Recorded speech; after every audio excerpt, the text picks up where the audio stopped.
I probably shouldn't tell you that I did this. This might be illegal, but do you struggle to get mixes that sound modern and professional? Well, in this video, I'm gonna show you how I mix a track from start to finish and 3 secret tricks that will completely change the game for you and make your mixes sound like this. Do you remember the days when everything felt okay?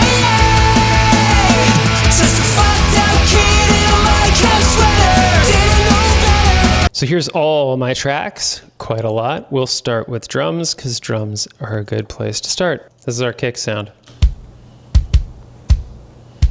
So to do kicks, I've kind of revamped my entire mix process, and it's going to be a little similar for everything. You'll see what I mean, but we're going to start off just by using a bus channel plugin. Any SSL bus channel plugin will work. I'm using IK Multimedia because I have them and they sound pretty good. It's pretty aggressive. The main thing you're going to notice when I'm doing all this stuff is I'm very aggressive with my EQ moves and my compression moves. That's like the big, most important thing. So it might seem a little crazy, but it's all about how it sounds, right? Check this out.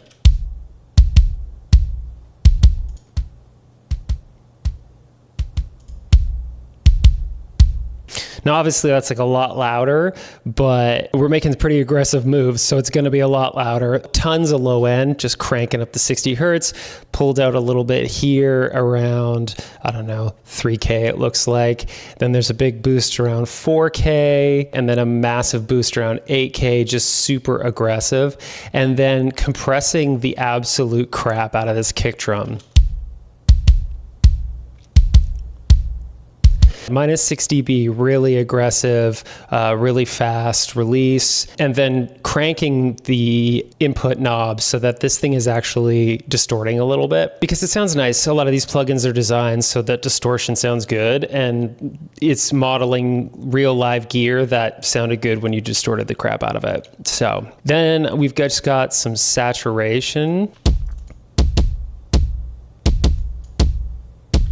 which sounds a little funky, but when it's all in context, it definitely makes the kick drum poke out a little bit more, which is pretty sweet. You can still use this, follow this tutorial if you're still using a different DAW, because it's just plugins, right? And as long as you can find similar plugins to what I'm using, you can just do this all. It doesn't need to be these plugins. I just have them and I'm comfortable with them because I learned how to mix on SSL consoles 20 years ago or 15 years ago. And then finally, we're just doing some cleanup EQ on this kick.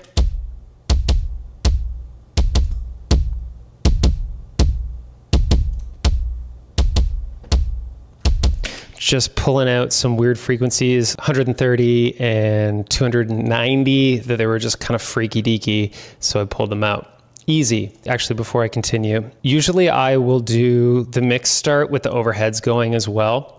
So I'm going to bring the overheads up so you get an idea. You're not just working straight from kick. So it'll be kick first, but overheads on.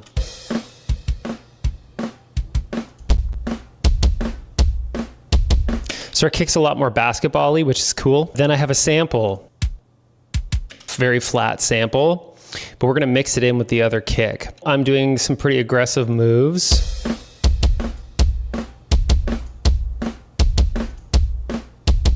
It's just cleaning up frequencies that shouldn't be there. 190 and 600 Hertz. Another channel on here.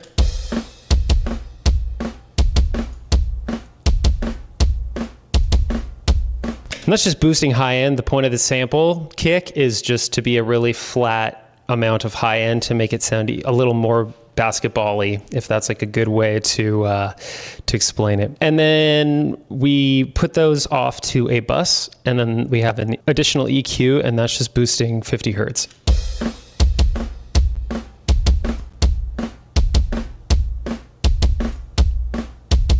Easy, kick, sounding great. Next up, we got snare. So I've broken this down. I have snare top, bottom, and then a couple extra sounds just to thicken it up. We'll start with the top.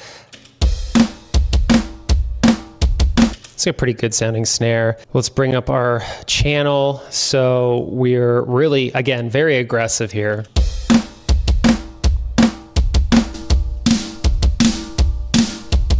And this is gonna be a common theme, as I said, just really compressing really hard and making aggressive boosts. So in terms of compression, we're again just pinging it and then really fast release, -6. Oh, -10. And then we're boosting 200 very aggressively to get the fundamental frequency of that snare. Pulling out, looks like about 600. Boosting around 5K because there's like a nice sound there. And then really aggressively boosting 8 because that's where all that snappy high end is. Even that mid-range makes a big difference. And then I have that running into a saturator. Literally any saturator that does like a tape sound will work.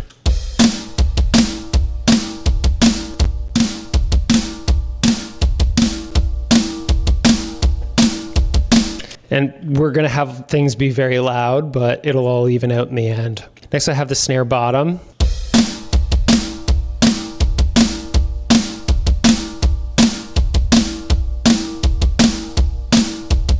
Not being as aggressive with the boosts here. 200 hertz is pushed and then a lot of high end and then probably a lot of compression.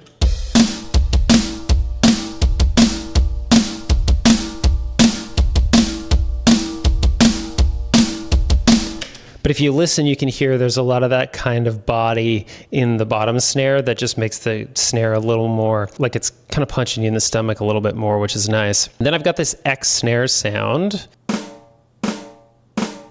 which is just a very decayed out snare sound. And when you mix it in, it just gives some more width and dimension to the snare.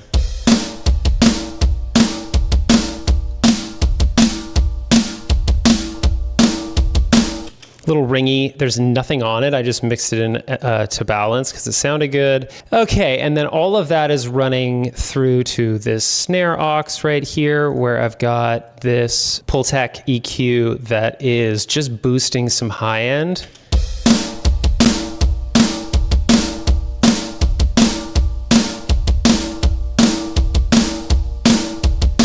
And a little bit of low, just to thicken it all up even more. We love it. We love that thickness. If something sounds a little weird while you're listening to it and you're like, oh, that doesn't sound good on its own, wait till it's all together and it should all make sense, hopefully. Okay, then I have the snare running to a reverb. This is the Fame Studio reverb. I just have it set it to a plate, 1.5 with a bit of pre-delay.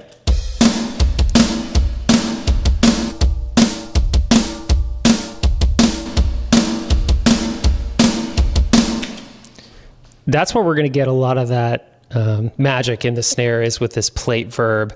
When it kind of sits in the mix, it gives the snare a lot more space and just makes it feel like a snare. If you want your snare to really punch out, it's just like compress the crap out of it. So there's a lot of this like punchy transient, and then you want a lot of decay on the reverb because that's going to make it sound like that pop punk wild and out snare, you know what I mean? And then we got toms.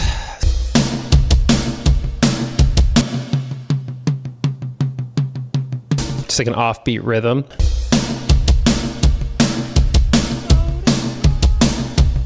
Oh, there was a sneaky vocal in there that didn't get muted. Nice try, vocal. We're pulling a lot of frequencies out of this high tom and then just boosting around 8K. But really compressing it hard as well to get a lot of that attack to come out of it and make it really stand out punch. Because that's a big thing with drums and pop punk is like you want a lot of that of attack right up in your face to fight against all the guitars and bass and vocals and everything. Something similar on the floor tom. I'm just boosting some more low end, it looks like, where I've pulled all that low end out on the rack tom.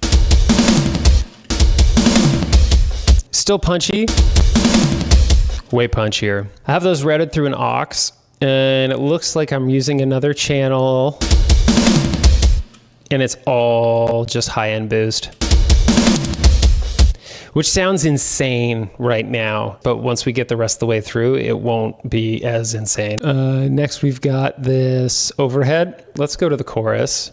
That's a good spot because there's lots of swishy cymbals.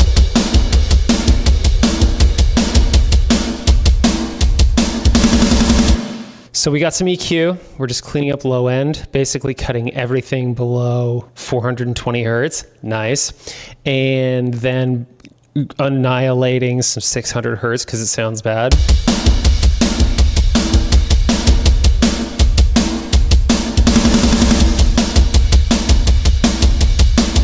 That gives some magic to the high end and gets rid of some muddy low end. Then we're compressing the snot out of it with an 1176 or a FET style compressor.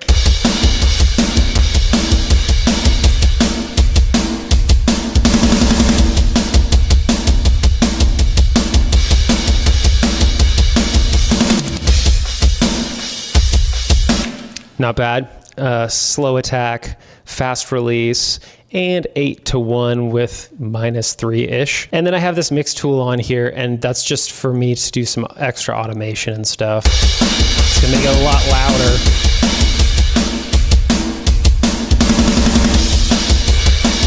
Probably because there was some stuff that happens later that will get explained.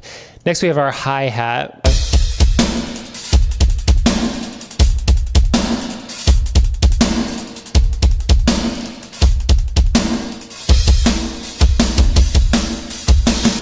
Same with the other overheads, just cleaning up a ton of low end and then just letting the hi-hat sit where it's going to sit, panned off to the side. And that high-end information is really important because hi-hats are all just high-end information, basically. There's an ambience track.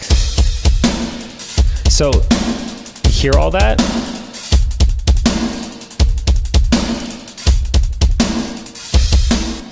So the ambience track just leaves a bit of space.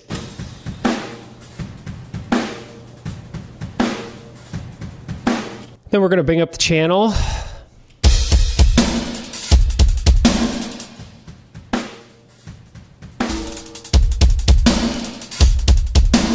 Just boosting some low end, adding some high end, and cleaning out some mid range. There's not much compression on this, but that's okay because there's going to be.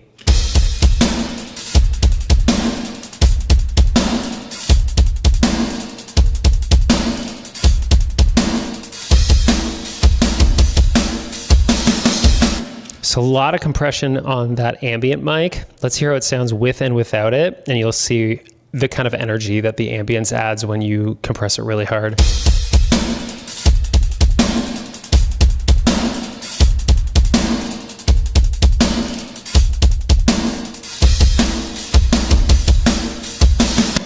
Energy. It's all energy, baby. Whatever we can do to make this track as energetic as possible. And the last mic for the drums is this thing called a trash mic. And here's how it sounds.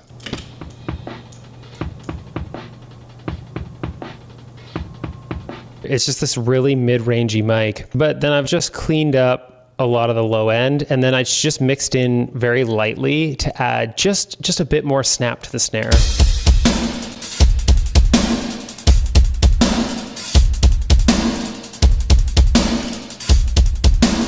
It's barely discernible, but it does add something when it's there and when it's not. So here's secret sauce number 1, mixed secret sauce that will change your life, crash dubs. Check this out.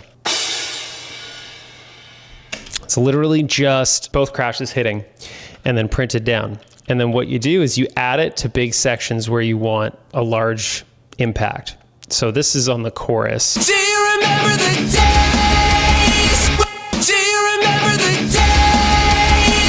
See, much wider, much more smashed. It's one of those things that is in a lot of songs and you'd never notice it until someone pointed it out. And then once you know it's there, you can't not hear it anymore. So good luck with that. And then I have a couple extra things here. We've just got some trap hi-hats basically for the choruses to make the chorus drive a little harder.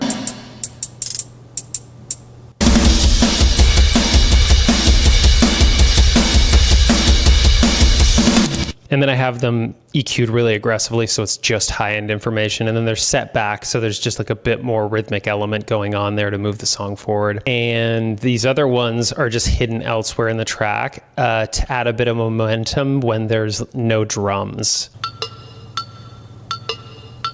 But I affected it a lot, so I gated it.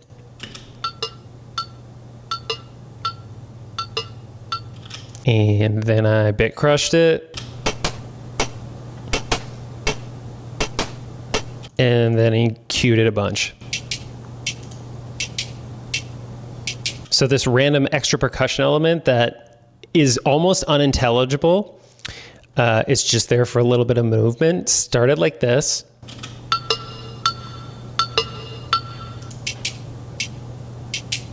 and ended like that. So it's more like a shaker, but it just adds something with the other elements. When it's just guitar on its own, it just adds a bit more rhythm to the song, which is nice. So that's all the drum tracks. And then we're going to go into our first bus processing. So starting with the drums, we have everything routed to go into this bus compressor. Any bus compressor will do. If you can't afford to buy one, Analog Obsessions has a free SSL bus compressor that you can have. We are going with slow attack, fast release, 2-to-1 ratio, and then you'll see how it sounds when I bring it in and out.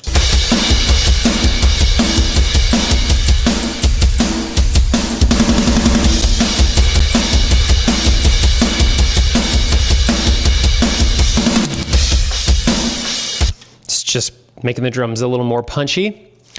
Then we've got saturation.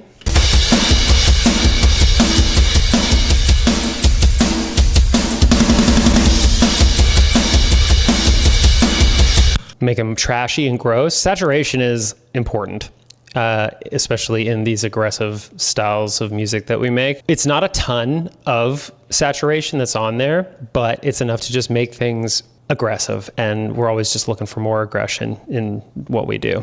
And then I have this clipper just to make them even crazier.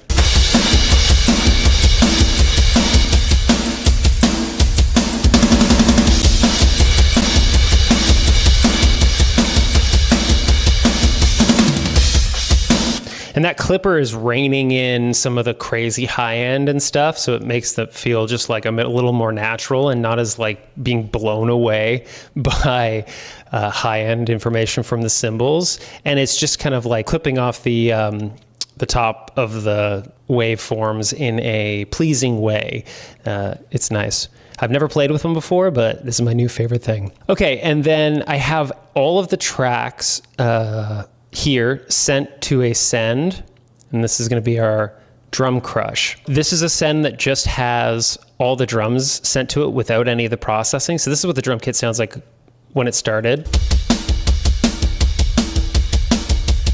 except that the kick and the snare processing is on there. What's good is you can adjust the amount of overheads and cymbals that go into this, because we're about to like aggressively compress the drums and the cymbals are going to get really weird. So having the ability to turn them down in the crush, it means you're going to get more of the attack of the kick, snare, and the toms, and not this like weird washed out high end that dominates the mix. We have another compressor. This one's going way harder.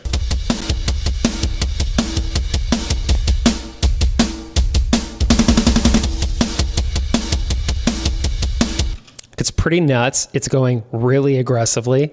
Then more saturation.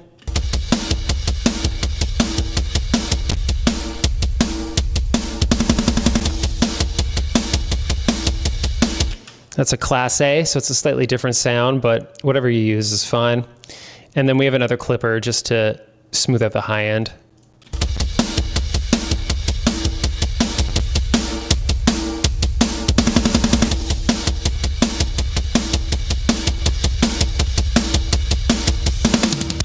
Which is insane, of course. But when you mix it in against the other drums, it sounds good.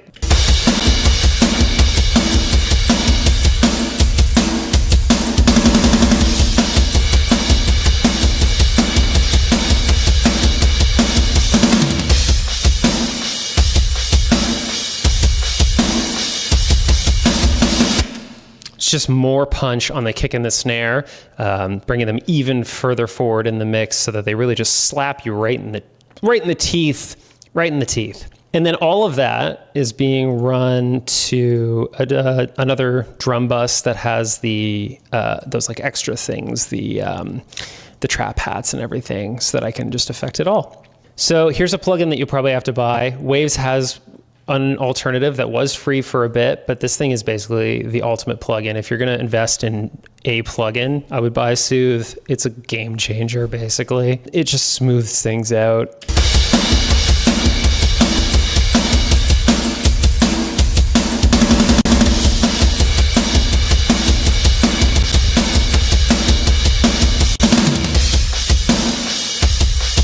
Then I have this imaging plugin. I used to have a really tricky workaround to make what I'm about to do happen, but I just got this plugin and it's so much better. Basically, it's just making all of the information below 100 hertz being squished down to mono, and then I'm spreading some of the information that's between 1K and 6K, which is kind of where the snap of the snare drum and some of the fundamentals of the cymbals sit, and I'm spreading it just a little bit off to the sides in the stereo field.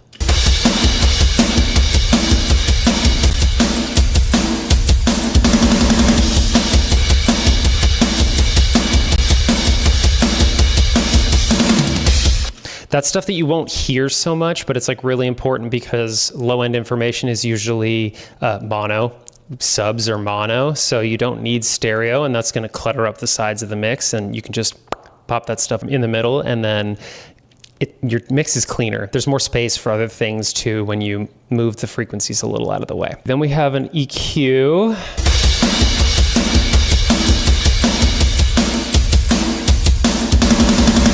That's just rolling off anything beneath 20 hertz. That's it. It's nothing special, nothing fancy. It's just cleaning up all the sub-frequency low end that just piles up and gets weird. This is another Pultec, and I'm boosting 10K.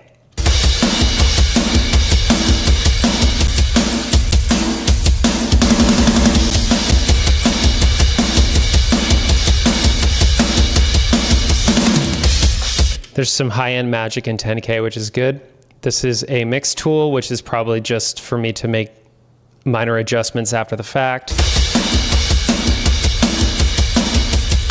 Yeah, that's it. And then there's this flanger effect, which is just automated to turn on for one section of the song. That's it. It's just turns on for that Travis Barker moment, and then it's gone. And that's just the stock flanger. This also is automated. So there's a spot here where I took away the low end of the drums so that the chorus hit harder. That's it. And we'll get to automation in a little bit. Boom, drums. Next up, bass. My bass is broken down in a couple different things. You can see the MIDI here. I thought I hid that, but I guess I didn't. Oh well. So I'll write the bass MIDI, and then I'll humanize it, and then I will print it down through a couple different amps.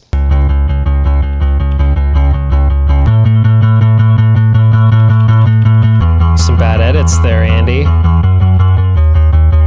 Oh well, so I think this is Modo bass, which is the IK Multimedia bass amp thing. I think I'm running it through Punk Bass and then out through just like an Ampeg stack because it's good sounding-ish. And I had a bit more low end on it. This is a DI.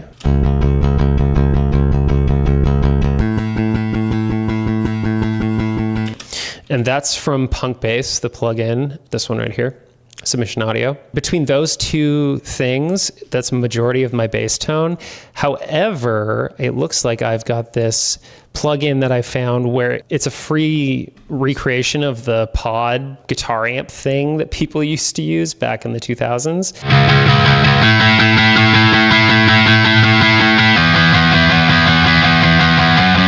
Sounds like crap. But when you mix it in, it gets some good grittiness that just like really makes the bass sound nice.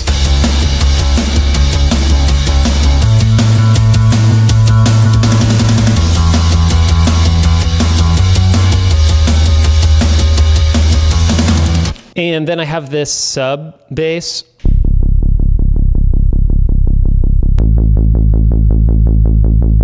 That's basically just a low oscillating synth sound, as clean as I could get. And then I just mix that in underneath to add regressive low end.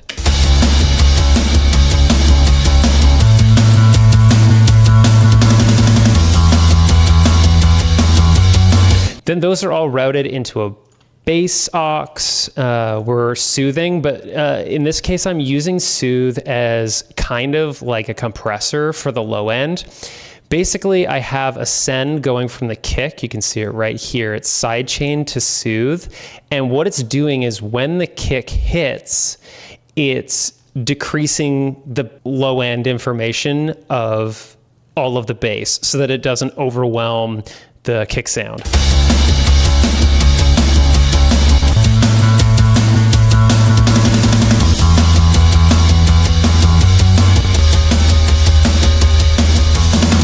That way the bass is still there, but the kick is always punchier and the bass is just pulled back right behind it.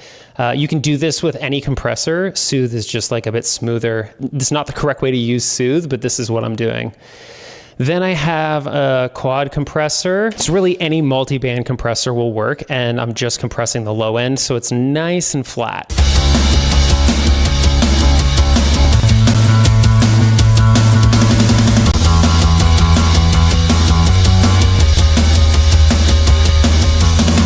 I have the other ones turned off, so it's literally just compressing the low end to flatten it out a little bit. Going into some saturation.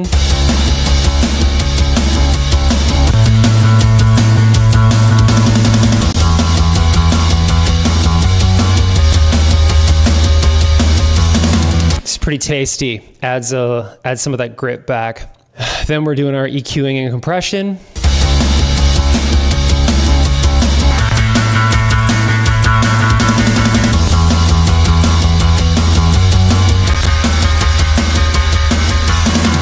A lot of high end being added here so that this peeks through and stands out in some good ways. Looks like a bit of boost around 80, pulling some stuff out, cranking up around just over 1K. And then I have it boosted at 3 and then this peak thing. So this like extra distorts the high end.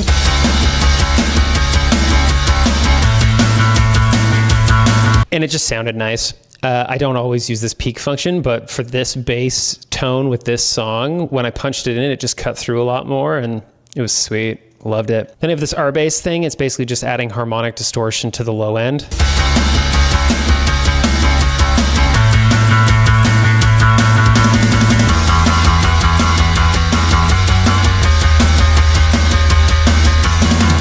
Can't really hear it very much, but it's good. It's a nice little thing to add. Then we got some compression.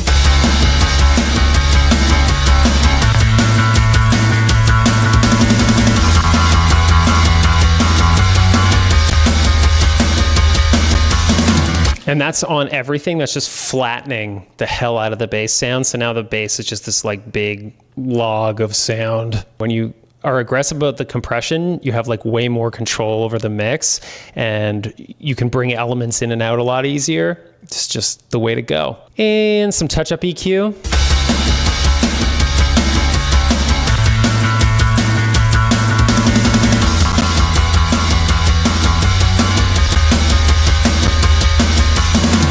.80 Hz was just getting weird. A little weird, so we just pulled a bit out and that's it. And then a mix tool probably for a slight easing after the automation and everything. So I've got a couple different guitar tones in this song.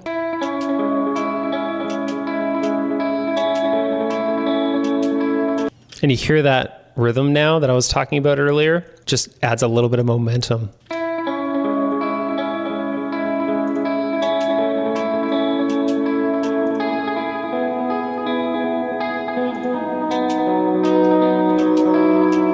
It's little touches like that that make the songs cool, makes your song interesting, makes your song fun. So there's two sounds for this guitar. There's this clean-ish, mostly clean sound that I got, and then I have that just EQ'd a little bit.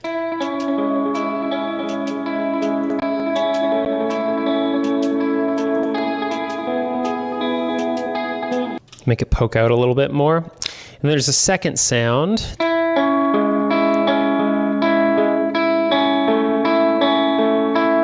And that's just the clean sound without any of the time-based effects, so no delay or reverb. And then I just have that mixed in slightly to make it cut through just a little bit more.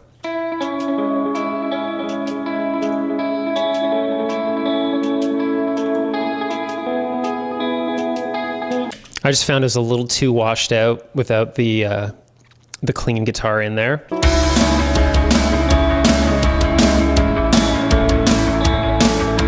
So then we have the pre-chorus guitars. It's It's a little dirtier of a guitar, but not super dirty. And that's cropped. I'll chop a lot of instruments so that they have like aggressive stops because it sounds cool.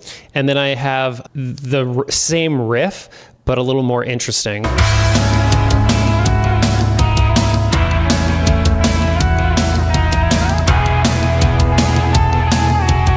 So then this guitar, I wanted it to stick out just on the one side because it's very just a rhythmic element to drive into the next section. This is a saturation plugin.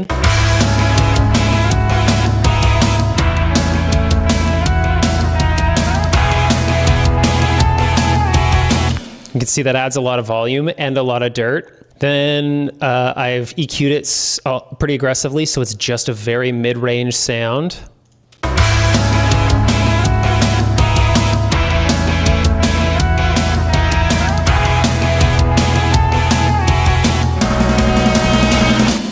Oh, and that's fun. I reversed this guitar right here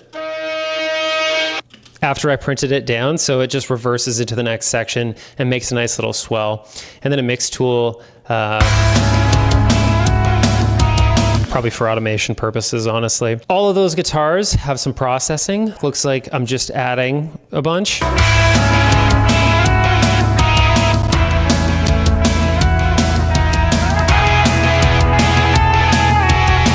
Lots of high end. We love high end in guitar. Some mid range and some high end. That's what makes it sound nice. Then cleaning up some low end, it looks like, and this one bad frequency around 3K.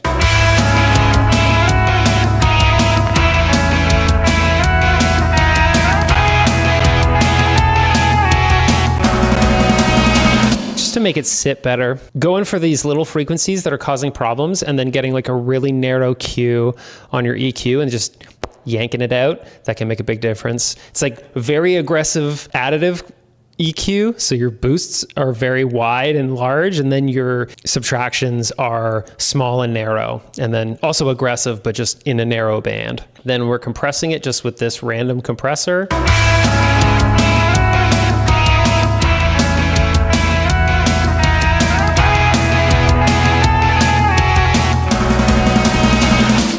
Guitars are a bit of a smoother instrument, and so this is a smoother compressor. It's like a soft knee compressor, which doesn't mean a lot, but it means that when it hits, it's like a softer, more round compression, so it feels a bit smoother. And no surprise here, more saturation.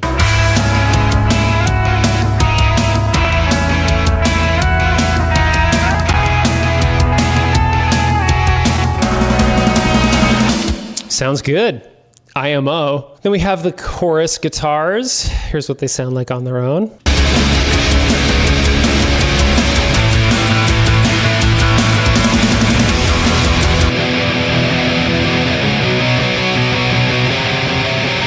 That's my main guitar sound, which is like a combination of a triple rectifier and an orange Thunderverb, I think. It's a great sound. And then those are hard panned left and right, and then we run those off through Ascend, where there's going to be some processing on everything. So we've got this SSL channel. This will be the same as the other guitar aux. It's just copy pasted, basically.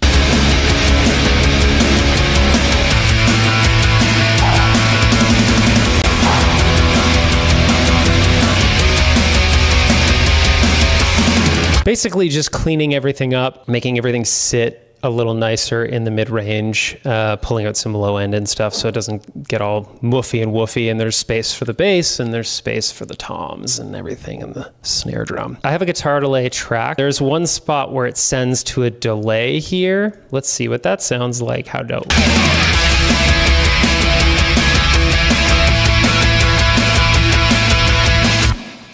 I'm using this Baby Come Back delay. It's a 8th dotted, and it's just to add a bit of space to the lead guitar moment that happens at the end, where it's just like the octave that's being held through the entire way through. You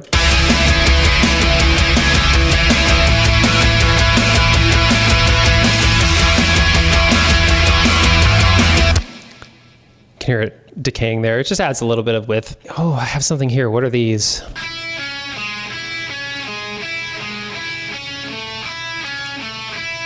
Cool. So at the end of the song, it brings the guitar riff back down an octave. So it's like being played lower on the guitar. And then I just also played it like an octave up. So then you mix those together and it just makes it sound a bit thicker.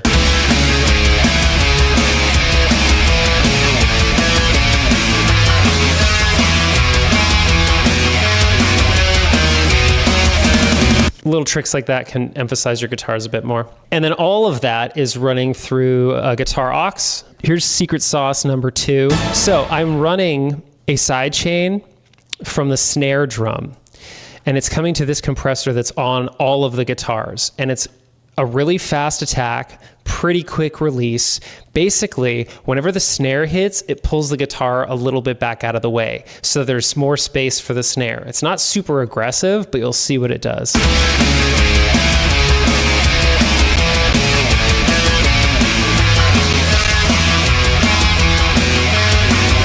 Just pulls the guitar back a little bit when the snare hits very quickly, just so the snare can peek through a little bit more and get right in your face and punch, punch, punch, punch, punch. Then we got, some more EQ on everything.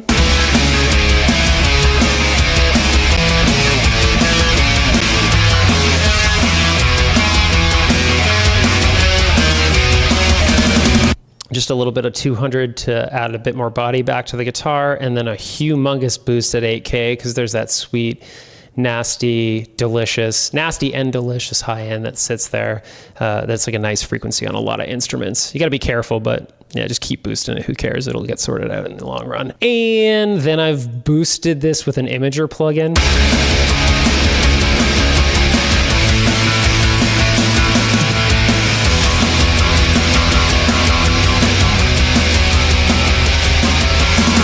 Basically just taking everything over 100K and spreading it slightly wider in the stereo field. You don't need to do this, but it sounded good. It makes the guitar sound wider. The next thing I'll do is usually add in just some production elements. This is the last thing that I'll do when I'm writing, but we'll bring these things in now. And there's a few different elements in this song just to make things interesting, I guess. So there's an organ at the very end, and this is like magic right here.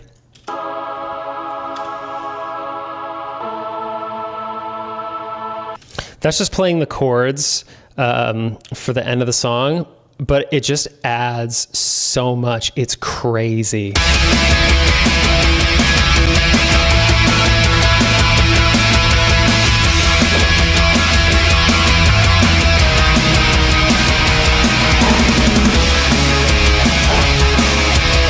It lifts the end of the song in a way that is like almost indescribable elsewise. Then we've got this organ sound.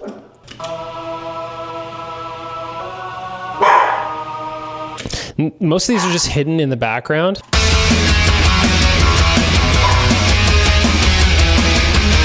You almost wouldn't even notice them if you didn't know what to look for. I EQ'd some low end out of that organ. And then we've got these high synths. So I have the guitar riff from the very beginning kind of happening throughout the entire song at all points, right? Bringing it in, taking it away, bringing it back.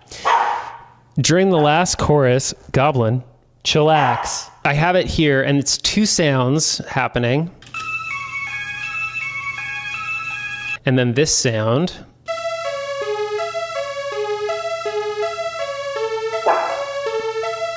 And then when you put them both together,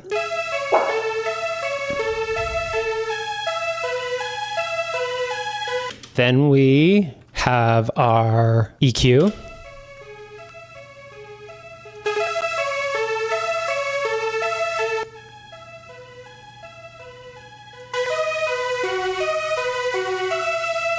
A lot of EQ compression, a lot of boost in the high end, around 6K, 6.5, and then some mid-range just to amp it up. And then I've got it going through this chorus effect just to make it really wide.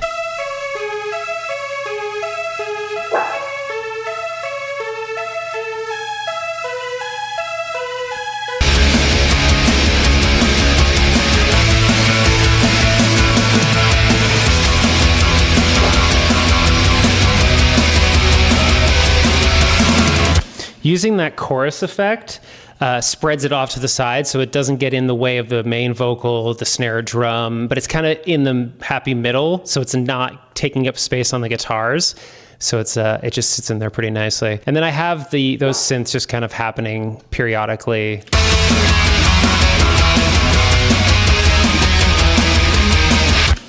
To bolster the rest of the track, basically. Then we've got this high synth here.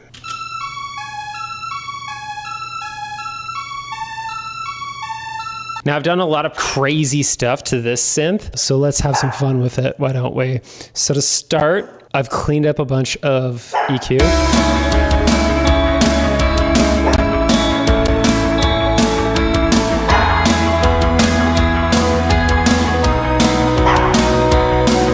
And that's just to emphasize the guitar riff that's being played. Then I have this thing called Magic Switch, and it's like it's supposed to make it sound like a VHS.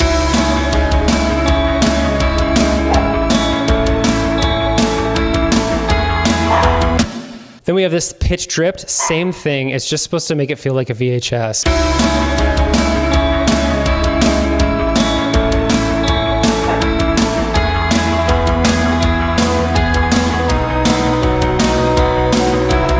Then we've got some delay on there.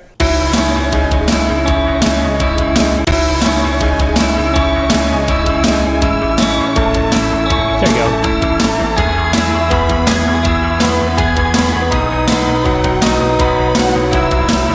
And then this is just like a random reverb sound. Basically every baby audio plugin that you can get for free is on this thing to make it sound wild.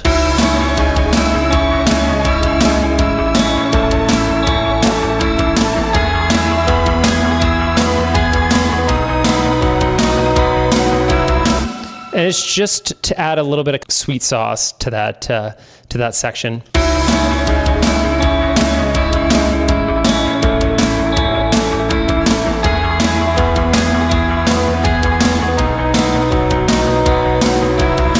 So these are little things that you would never notice when you're just listening to the song because they're not designed to be the focal point. They're like textures to add space to sections where there is space for space. So it's like in a chorus, you've got these big guitars and vocals and snares smashing you in the face, and you can have little textures that float around in the background. If I have a verse like this where it's just like a picked guitar with a lot of space and delay, it's like, oh, I'm gonna take a synth and I'm gonna make it sound like it was ripped off of a bad VHS and stick it in the background, and you won't notice it, but it's there, and it's designed to make things just like sound cool.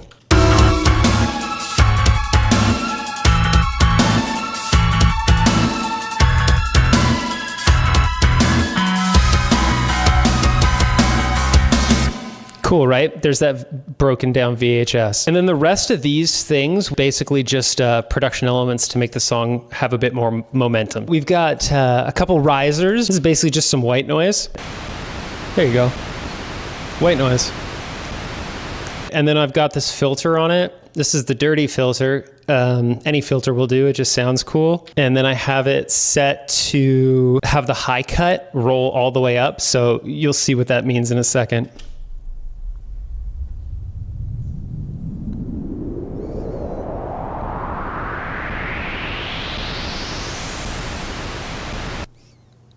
Cool, right? You'd barely notice it, but when you put it in with the track, it just adds a bit of momentum.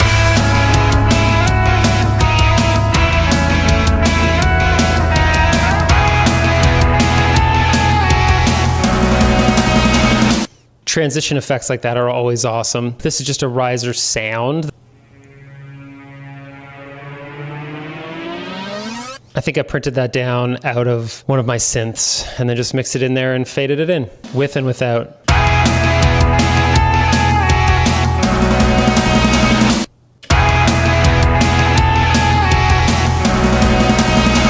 It just drags you into the next section in a fun way. Oh, there's a reverse cymbal here. Put that in just to really drag into the next section. Reverse cymbals, great for going into a chorus. A bass drop, because we love a good bass drop.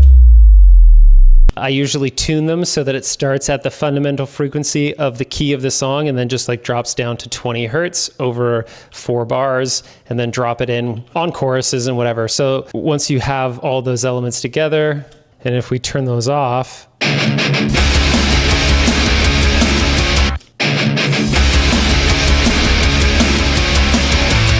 big aggressive smash into the chorus.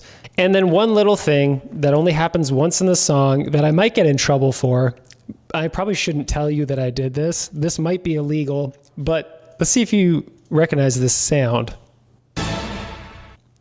For those of you that don't know, that's the secret tape or special trick sound from Tony Hawk. And I shouldn't have put it in there, but I did. I really ruined it though. So here's this crazy effect that makes things sound like it's part of like a lo-fi song. It bit crushes it, adds reverb, adds some tape distortion, and so just makes it really gritty. And then this effect literally is just pitching it up one octave and washes it out so it sounds crazy. So with and without. So it sounds like it's ripped off a bad VHS tape because the song was all about trauma and nostalgia. So then it's just mixed in there one time on one hit for no reason at all.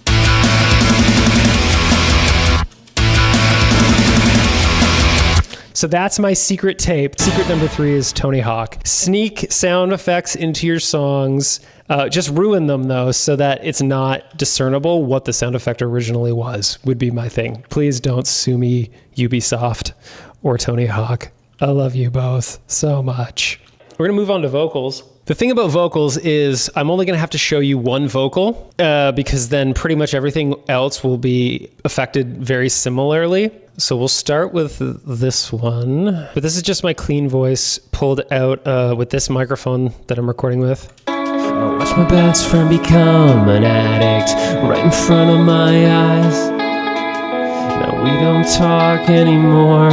It's fine, but I process vocals extremely aggressively, and I think you should too. So I have a gate on it just because this mic is not perfect. I watched my best friend become an addict right in front of my eyes. That's just to kill some of the sound from the room if it gets too crazy. So first up, after the gate, we do have auto-tune. Right in front of my eyes. No, we don't talk anymore. So it's not doing a lot. You'll notice as I'm singing, I'm like maybe, not even half a degree off in most cases, but I would prioritize getting something that feels right over getting something that's pitch perfect because I can always nudge it into space with auto-tune if need be. If you practice singing a lot, you can get to a point where you can be pretty close most of the time. No one expects perfection, and you can always nudge it with auto-tune. There's nothing wrong with using it because something that feels right and is slightly out of tune is way better than something that is perfectly on pitch but doesn't have the emotion that you want. Always prioritize emotion over tuning. Ideally both, but if you can't, whatever. So then we just nudge things in with auto-tune just a little bit. Then we're going to get crazy. So we're going to start off with, this is a distressor compressor. There's a bunch of different kinds you can use, but it's really great. But here's where all the insane compression starts. I watched my best friend become an addict right in front of my eyes. Now we don't talk anymore. So this one is hitting pretty hard. We're already up in the yellows. We're doing like 10 dB of gain reduction, and we're only just getting started. Then we're going to pull up our channel and we're going to do some EQ and way more compression. I watched my best friend become an addict right in front of my eyes. Now we don't talk anymore. As you can see, this mic just coming in has a fair amount of low end to it, and we're just cleaning that up, adding a ton of high end and compressing pretty aggressively. I watched my best friend become an addict right in front of my eyes. Same thing, another almost -10 with a fast attack and a fast release, just pinning it as hard as we can go. Let's listen to another section. I'm not trying to be over dramatic. I don't know if they're dead or alive.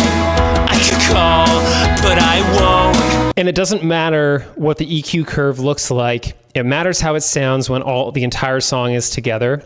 So if you somewhere in your brain when you're mixing, you're like, I don't know, it feels like I shouldn't be adding so much high end to my mix. It doesn't matter as long as it sounds good.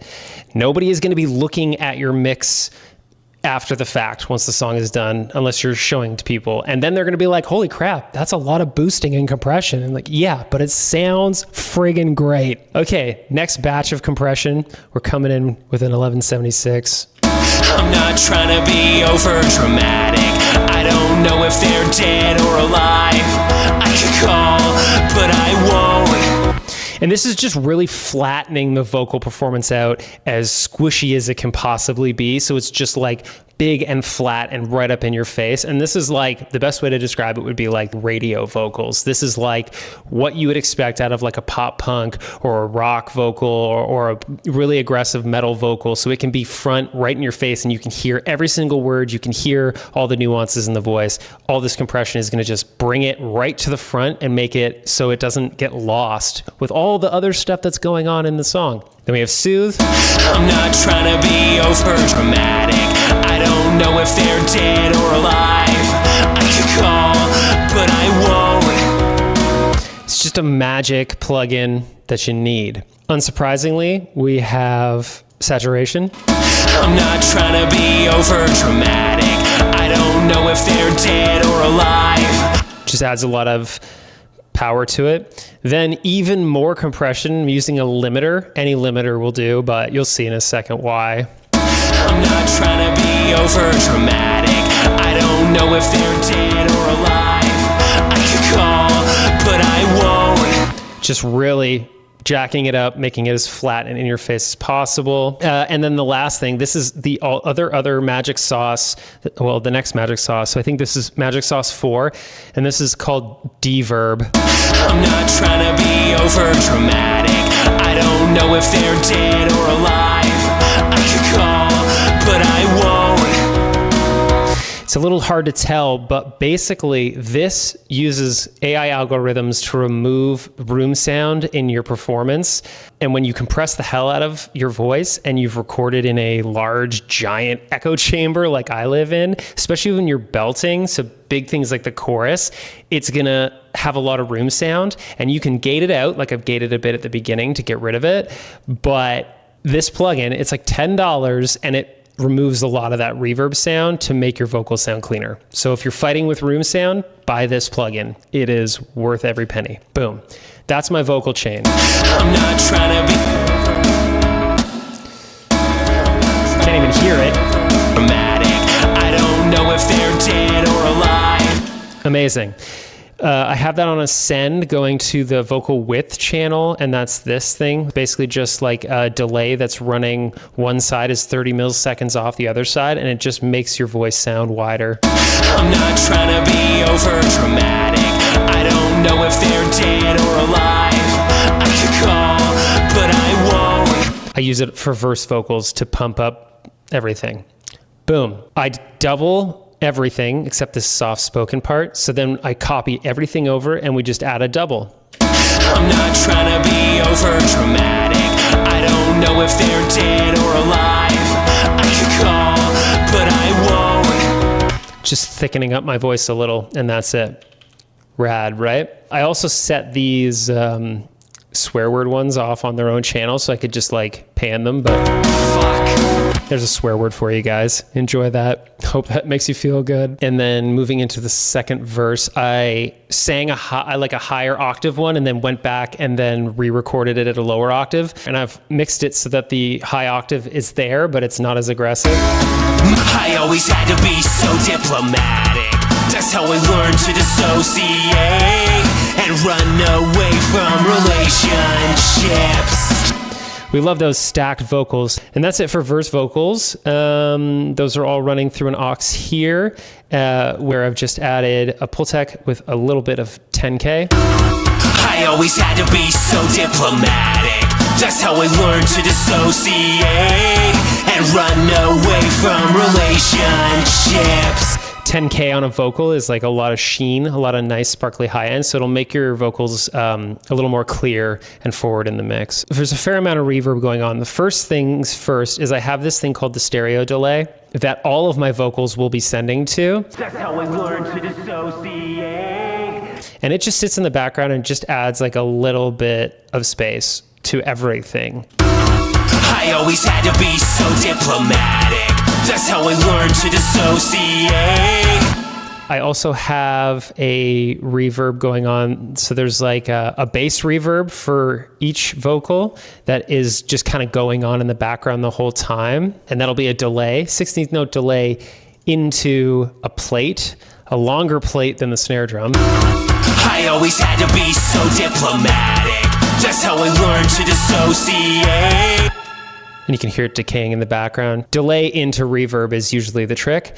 And then I have an effect delay. I'll have it just kick in at certain moments. You can hear it. It's like may. And me, when they... It's just to emphasize certain words. And that's eighth note dotted into just this plate verb, pretty wide.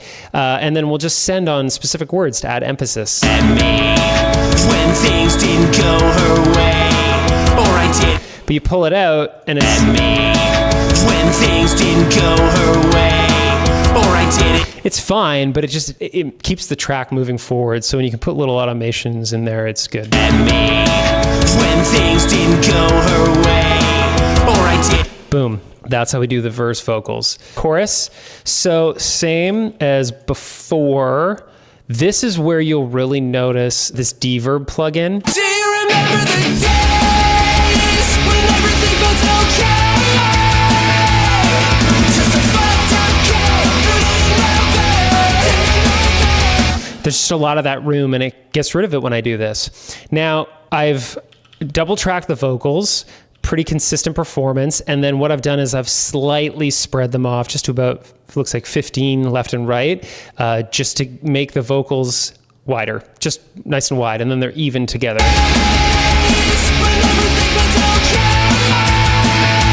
But then I automated it into the center for the pickup. Do you remember the days? And it spreads. That's all running through an aux. And here's where some more aggressive stuff is happening.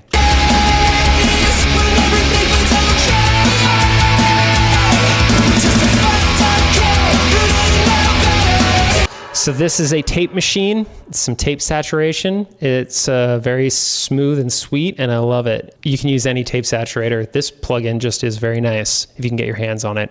Then more saturation.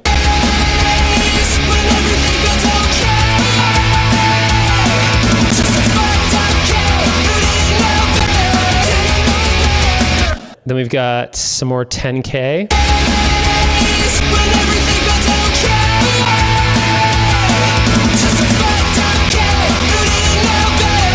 And you can hear where that clarity comes in, right? And then we have another limiter, again, just to push it forward. And it looks like I've got even more saturation on the limiter.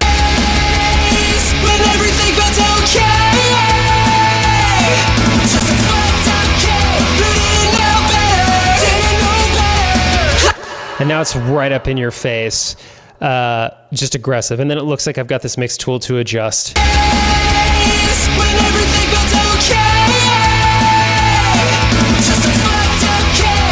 And then that sits nicely. Here's with and without the bus processing.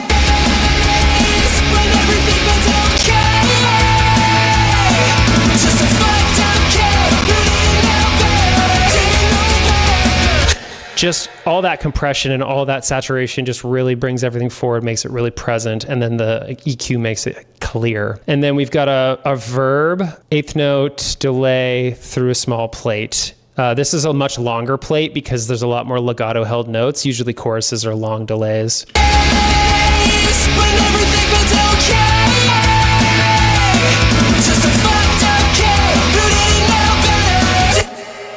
And you can hear all that decay happening. And that's also running to the stereo delay. And that's it. No effects verbs in the chorus. Sick. Chorus vocals sound great. And then last, we have our bridge vocals. Now, these are my scream vocals, which I'm pretty pumped about. So same processing as everything else. There's no auto-tune because it's screams, I guess. I didn't feel like I need them. But hey, let's just listen to this. Painless, take me back to when everything was painless. And then we're going to really drive them hard. So we've got this limiter. Painless, painless, take me back to when everything was. Sounds great. This is a deplosive. Basically, I hit the P's a little hard, so it's just to clean that up. Painless, painless, and then tons of distortion. Painless, painless, take me back to when everything was painless. Need a lot of distortion on scream vocals to make them just sound wild. Then a mix tool, probably for some slight adjustments. Painless, take me back to when everything was painless. We had to learn to ride before we could crowd. Sounds pretty cool. And that's going into eighth note reverb with this dirty spring verb that just sounds cool and decays with some gross sound. Painless, take me back to when everything was painless. A lot of these verbs you won't hear necessarily, but they're just filling up space nicely in the background. And there was like a special effect sound here.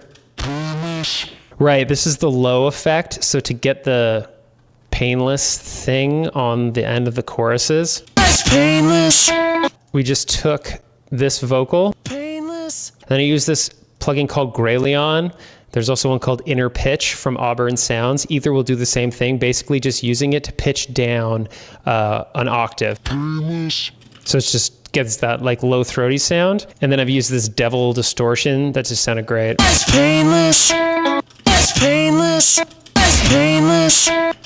And so with and without it. Everything was painless. Everything was painless. Just add some sweetness to it, you know? Something cool. That's the lead vocals. I dropped new merch today. You should check it out. For harmonies, I use pretty much the same stack on everything. I'm going to move this into the center so you can hear it. We'll start with this guy.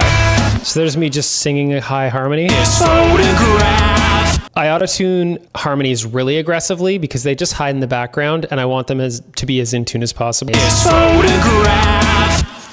Then we're compressing quite hard and you can hear the auto-tune working. This photograph. Can we Medium attack, fast release, 8, just smashing it. This photograph. Then we're coming into our Brit channel. This photograph. This photograph. This photograph. I have it turned down a little bit, clearly. You'll see why in a minute, but we're just boosting a bit of high end and taking out some mid-range. This photograph. And then compressing again quite a bit. And then what I do is I hard pan my harmonies left and right. This photograph. And then what I'll do, especially for weird harmony moments, is I'll use this Grayleon effect that I was talking about before, and I'll basically just use it to pitch stuff. So this, I've pitched everything up an octave. So now these are high, super high harmonies. So I'm like doing a falsetto voice and then I've pitched it up. Photograph. It sounds like a machine almost, but when you mix it into the background, This photograph. it helps them stick out a little bit more and it feels a bit weird, but also at the same time just adds some sweetness to it. There's moments where I'll have stacked harmonies. So for the most part in this song, in the verses, it's just that one thing and then there's a stack. Just go back. It sounds weird on its own, but I've run the Grayleon up on those as well. So it's both sounds. It's like the main sound and then also the affected sound happening at the same time. And it just gives you this weird harmony stack. Just go back. Strange, but And we just go back. it's great. Then I have soothe on all of the buses for harmonies just to cut down on the number of instances of soothe, but this is just de-essing. Helps them fit in nicely. And we just go back. And we just go back. Then I have this vocal strip. It's just de-essing and de-closing a little bit. And we just go back. And we just go back. And we just go back. And then our favorite thing in the world, this plugin, Saturator. And we just go back. And we just go back. And that's just to flatten it out, make it nice and aggressive, and then I've got it sitting back out of the way because I've learned harmonies don't need to be the loudest thing in the mix. And then we have harmonies in the chorus. Looks like there's some pretty wild stacks going on here in the second chorus. It's the same processing here, soothe, deplosive, de-esser, and then some saturation. But this will be fun. Here, check this out. You remember the days when everything okay. Just a fucked up kid in a my camp sweater. Didn't know better. I wasn't sick inside. No one committed suicide. Take me back to when. Cool, right?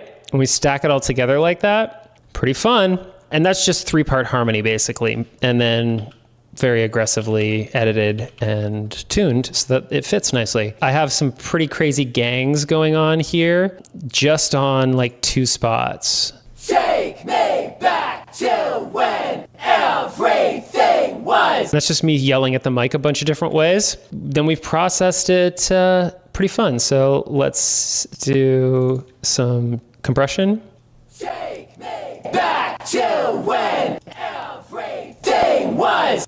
Then we've got our Brit channel, mostly just pumping high end. Take me back to when everything was. And a lot of compression and then clipping the thing a little bit. Then we've got this deplosive de-esser. Take me back to when everything was. You want to pull all the S's out of your harmonies and your gangs because they'll build up and get in the way of the lead vocal. And the S's on the harmonies and stuff, if they're not lined up perfectly, they're going to stick out like a sore thumb. So better just to crush the life out of them. No one needs to hear that anyway. Then we've got this saturation plugin. I don't know why I chose this one, but I did. Take me back to when everything was. I think I was just trying it out because it was there. And then we turn this off. It's going to this reverb. Take me back to when everything was. And that's just to add some space and some depth.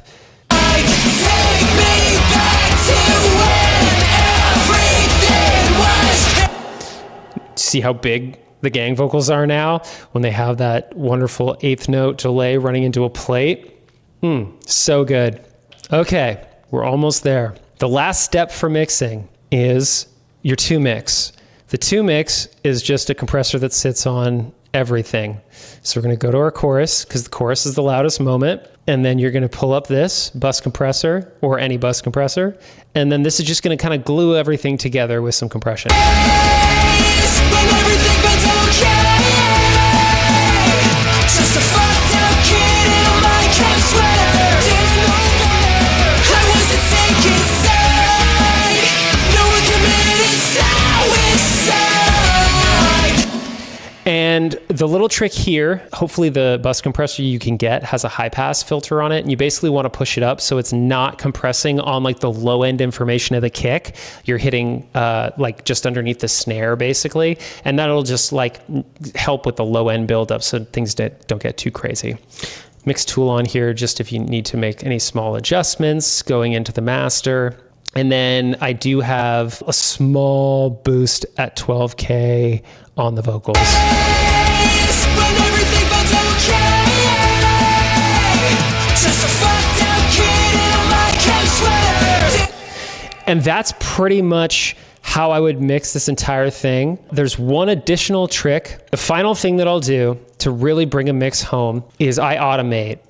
Automate. The first thing that I did was bring you through everything. That'll get you a static mix, which means your song will sound pretty great and everything will be nice and forward and flat and sounding good and sitting nicely. Then you want to go through and automate the shit out of everything. If you want something to be louder, turn it up. If you want something to be quieter, turn it down, but only in certain moments. I draw it in with a pencil, or I use the app that Studio One has to like draw it in with latch mode. But I'll just give you a quick idea of what I mean. There's not a lot on the kick, but I've got the British channel here is like EQing the high frequency gain in certain parts of the song. I'm not trying to be over dramatic. I'm staring at this face. When everything So basically, like in the softer sections of the song, there's less high-end click on the attack. And then when you get into the chorus, when it's fighting with everything, boom, there's a bunch of that stuff right there. We go into the snare, and it's like every time there's a snare roll, I've automated the snare to get louder. young and careless. Do you remember the day? And then back down again. Just a fucked up kid. Booted Just to drive things way harder. See, every time. sick inside. And then certain moments where a snare doesn't hit loud enough, automate it up. Do you remember the day? So it's like the snares before the guitars come in, much louder. We've got the snare verb is being automated so that I can get these really wide smashes. I always had to be so diplomatic.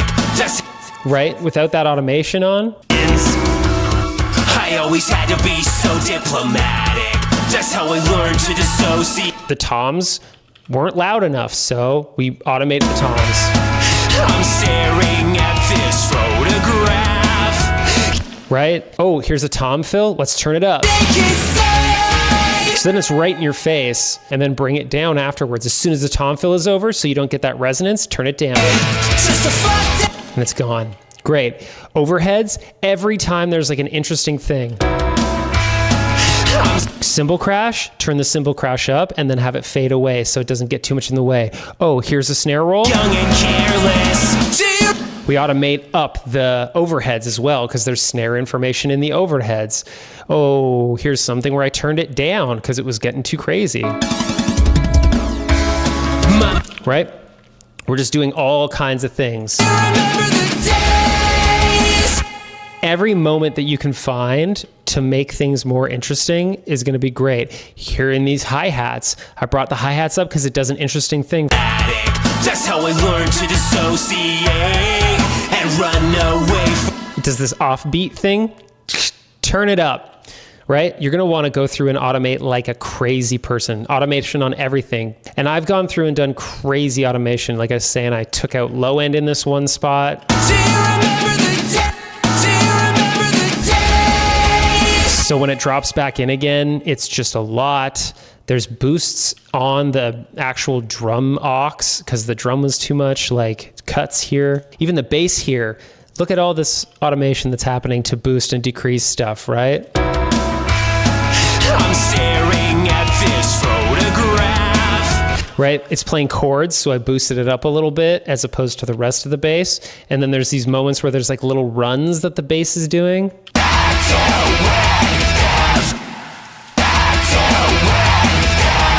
But highlighting these moments with automation and drawing it in when the bass does something cool so it sticks out just in that moment is going to make a big difference. Like, look at all this weird... I watch my best friend become... Like, I had to make all kinds of weird tweaks on the guitar to make it fit properly, right?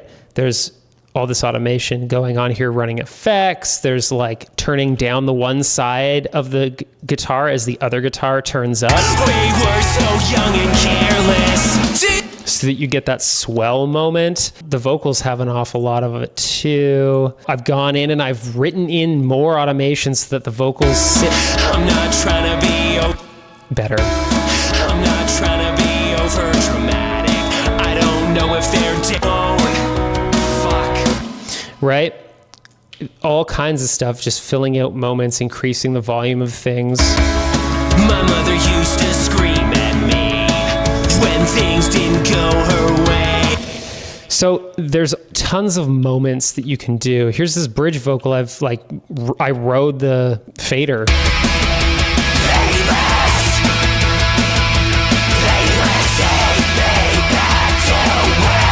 So certain words hit more. And that's it. That's the major thing. And there's automation on everything here. We've got the chorus. I've gone through and automated like up and down and all around so that it looks interesting. Basically, your track is going to look crazy. Like these harmonies are all written in so that they increase and decrease so they feel a little more interesting. So things are not static. Because once you add all this automation, it's going to make your track feel like it's alive. So you get a good sounding mix and then you add all this automation to add life to the track. And then it feels like a real living thing. I've even gone in so much as to make automation on the actual master buses for the vocals and the instrumental. Some of that is just to mute things. Painless. Take instruments out so that just the vocal sits there. Basically just cutting instruments short. But that's it. That's how I would do it. And then my tracks all look pretty crazy when they're done. And that's it. That's all.